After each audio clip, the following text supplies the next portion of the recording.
Dear students, last సెషన్లో మనం antigen ప్రజెంటేషన్లో endogenous పాత్వేని చదువుకున్నాం.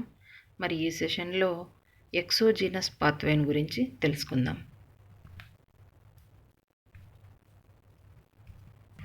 ఎక్సోజీనస్ పాత్వే అనేటటువంటిది యాంటీజెన్ ప్రజెంటింగ్ సెల్స్ అయినటువంటి మ్యాక్రోఫేజెస్, డెండ్రైటిక్ సెల్స్, బి సెల్స్లో ఉండేటటువంటి MHC2 మాలిక్యూల్స్ ద్వారా జరుగుతుంది. మన సరౌండింగ్స్ నుంచి నిరంతరం ప్యాథోజెనిక్ ఆర్గానిజమ్స్ మన శరీరంలోకి ప్రవేశించడానికి ప్రయత్నిస్తూ ఉంటాయి. మన ఇమ్యూన్ సిస్టమ్ అడ్డుకుంటూ ఉంటుంది. అయినప్పటికీ ఒక్కొక్కసారి ఈ ప్యాథోజెనిక్ ఆర్గానిజమ్స్ మన శరీరంలోకి చేరటం జరుగుతుంది. ఈ విధంగా చేరినటువంటి ఈ ఆర్గానిజమ్స్ అంటే బ్యాక్టీరియా, వైరస్ లాంటి వాటిని మన మ్యాక్రోఫేజెస్, తర్వాత డెండ్రైటిక్ సెల్స్, బి సెల్స్ అనేటటువంటివి ఫాగోసైటోసిస్ ద్వారా సెల్ లోపలికి తీసుకుంటాయి. అనగా కణభక్షణ ద్వారా లోపలికి తీసుకొని వాటిని చిన్న చిన్న పెప్టైడ్స్గా డిగ్రేడ్ చేసి MHC2 మాలిక్యూల్స్ ద్వారా సెల్ మెంబ్రెయిన్ మీద ప్రజెంట్ చేస్తాయి. ఈ ప్రాసెస్ అంతా కూడా మనం ఎక్సోజీనస్ ప్రాసెసింగ్ పాత్వే అని చెప్తామన్నమాట. ఈ పిక్చర్లో మనం ఎక్సోజీనస్ పాత్వేని చూడొచ్చు. మరి ఈ పాత్వేలో ఉండేటటువంటి స్టెప్స్ను కనుక మనం చూస్తే ఇక్కడ ఎక్సోజీనస్ యాంటీజెన్స్ అంటే బయట నుంచి వచ్చేటటువంటి ఏవైనా ప్యాథోజన్స్ను సెల్ లోపలికి తీసుకోవడం జరుగుతుందన్నమాట. ఈ మ్యాక్రోఫేజెస్ ఇవి సెల్ లోపలికి తీసుకుంటాయి. మరి ఈ ప్రాసెస్నే మనం ఎండోసైటోసిస్ అని అంటాం. మరి ఈ విధంగా లోపలికి తీసుకున్నప్పుడు ఇక్కడ ఒక ఎండోజోమ్ అనేటటువంటిది ఫామ్ అవుతుంది. యాంటీజెన్స్ అనేటటువంటివి సెల్ మెంబ్రెయిన్లో ఈ విధంగా ఉంచబడతాయి. మరి దీన్నే మనం ఈ విధంగా ఫామ్ అయినటువంటి వెజికల్ను మనం ఎండోజోమ్ అని అంటాం అన్నమాట. మరి ఈ ప్రాసెస్ను ఎండోసైటోసిస్ లేదా ఫాగోసైటోసిస్ అని అంటాం. ఈ విధంగా ఫామ్ అయినటువంటి ఎండోజోమ్ ఒక సెల్లో ఉండేటటువంటి లైసోజోమ్తో ఫ్యూజ్ అయిపోతుంది. ఫ్యూజ్ అయ్యి ఫామ్ అయినటువంటి దీన్ని మనం ఎండోలైసోజోమ్ ఆర్ ఫాగోలైసోజోమ్ అని అంటాం. మరి లైసోజోమ్స్లో నెంబర్ ఆఫ్ హైడ్రోలైజింగ్ ఎంజైమ్స్, అలా ప్రోటియోలైటిక్ ఎంజైమ్స్ అనేటటువంటివి ఉంటాయి. మరి లోపలికి తీసుకున్నటువంటి ఈ ప్యాథోజెనిక్ ఆర్గానిజం లేదా యాంటీజెన్ అనేటటువంటిది చిన్న పెప్టైడ్స్గా మారటం జరుగుతుంది. ఈ వితిన్ ద ఎండోజోమ్ పెప్టైడ్స్గా డిగ్రేడ్ కావడం జరుగుతుందన్నమాట.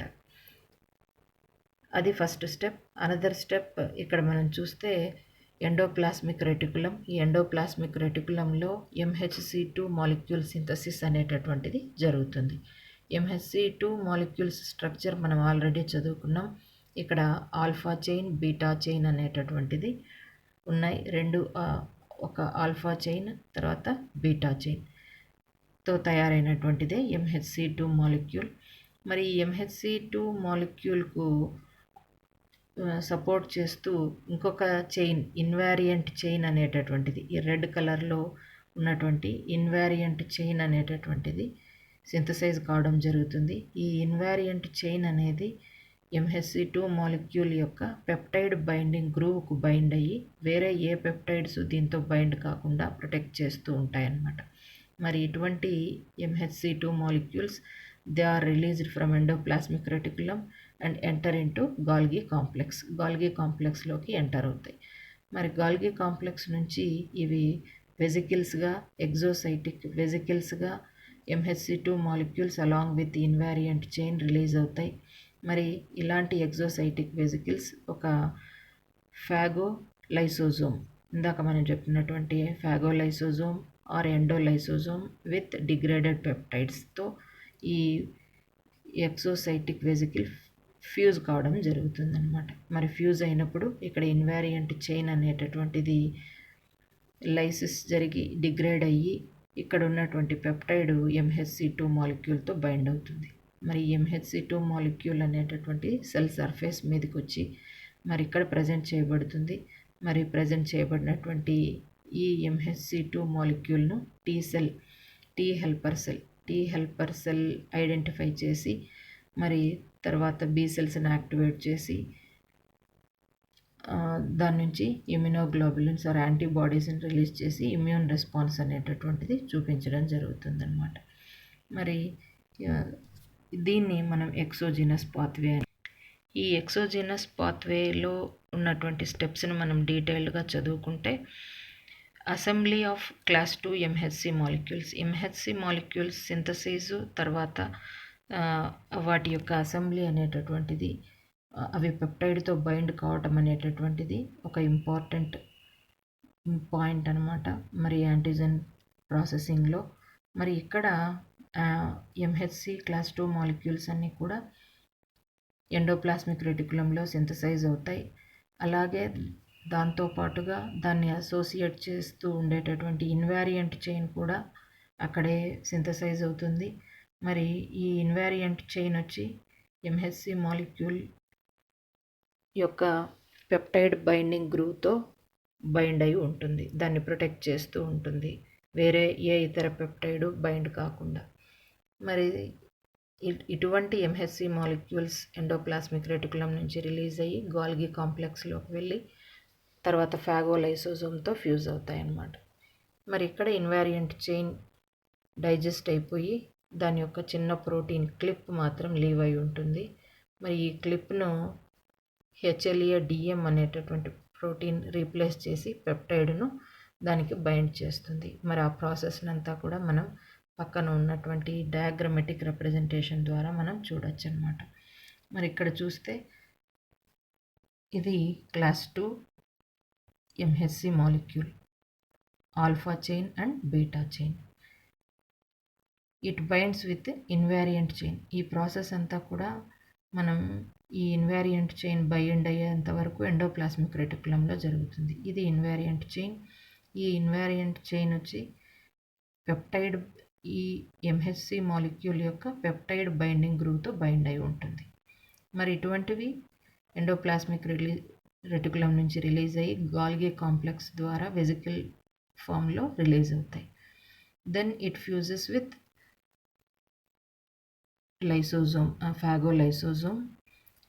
ఇన్ దిస్ ఫాగోలైసోజోమ్, ఆ ఫాగోలైసోజోమ్లో ఉండేటటువంటి కెథప్సిన్ అనేటటువంటి ప్రోటీన్ వల్ల ఈ ఇన్వారియంట్ చైన్ డైజెస్ట్ అవుతుంది. ఇక్కడ ఉన్నటువంటి ఇన్వారియంట్ చైన్ డైజెస్ట్ అయ్యి అంతా డైజెస్ట్ అయిపోయి ఒక చిన్న పెప్టైడ్ను మాత్రం అలాగే బైండింగ్ గ్రూవ్లో ఉంచుతుంది. మరి దాన్ని క్లిప్ అని అంటాం అన్నమాట. అది స్మాల్ పెప్టైడ్ క్లిప్.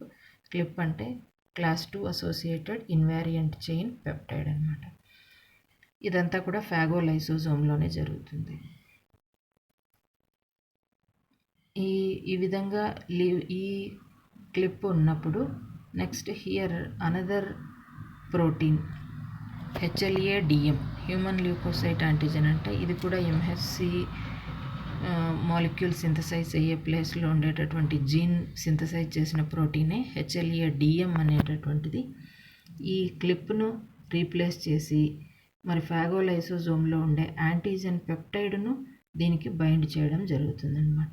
కాబట్టి ఈ MHC2 మాలిక్యూల్కి ఉండేటటువంటి క్లిప్ను అది HLA-DM అనేటటువంటి ఈ ప్రోటీన్ క్లిప్ను తొలగించేసి యాంటీజెన్ యొక్క పెప్టైడ్ను ఈ యాంటీజెన్ పెప్టైడ్ బైండింగ్ గ్రూవ్తో బైండ్ చేయడం జరుగుతుంది. MHC2 మాలిక్యూల్కు బైండ్ చేయడం జరుగుతుందన్నమాట. ఈ విధంగా బైండ్ అయినటువంటి MHC2 మాలిక్యూల్స్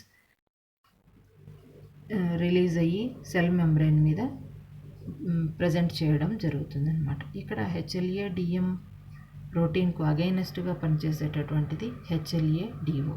ఇది ఇన్హిబిట్ చేస్తుంది, క్లిప్ను అలాగే ఉంచుతుంది. క్లిప్ ప్రోటీన్ ఇది ఇన్హిబిటింగ్ మాలిక్యూల్ అనమాట.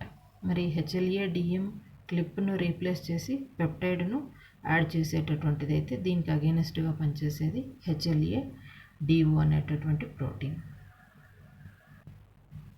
ఈ డయాగ్రామ్లో మనం చూస్తే ఒక యాంటీజెన్ ప్రెజెంటింగ్ సెల్ ఎంగల్ఫింగ్ అనే యాంటీజెన్ ప్రాసెస్ తర్వాత MHC2 మాలిక్యూల్స్ ద్వారా ప్రజెంట్ చేయబడింది.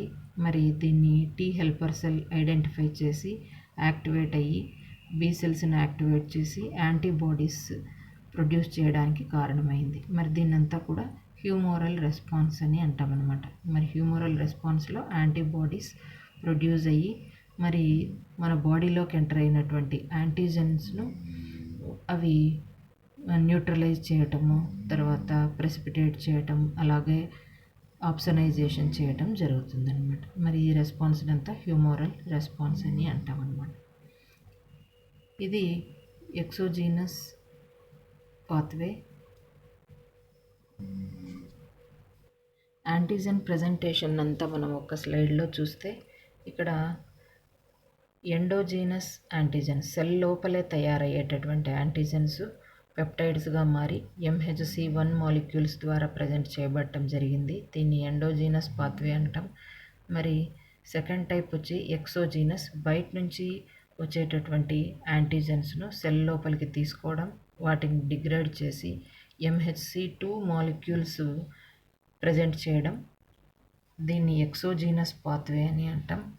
మరి ఇక్కడ ఈ ఎక్సోజీనస్ పాత్వేలో MHC2 మాలిక్యూల్స్ అనేటటువంటివి పార్టిసిపేట్ చేయబడతాయి.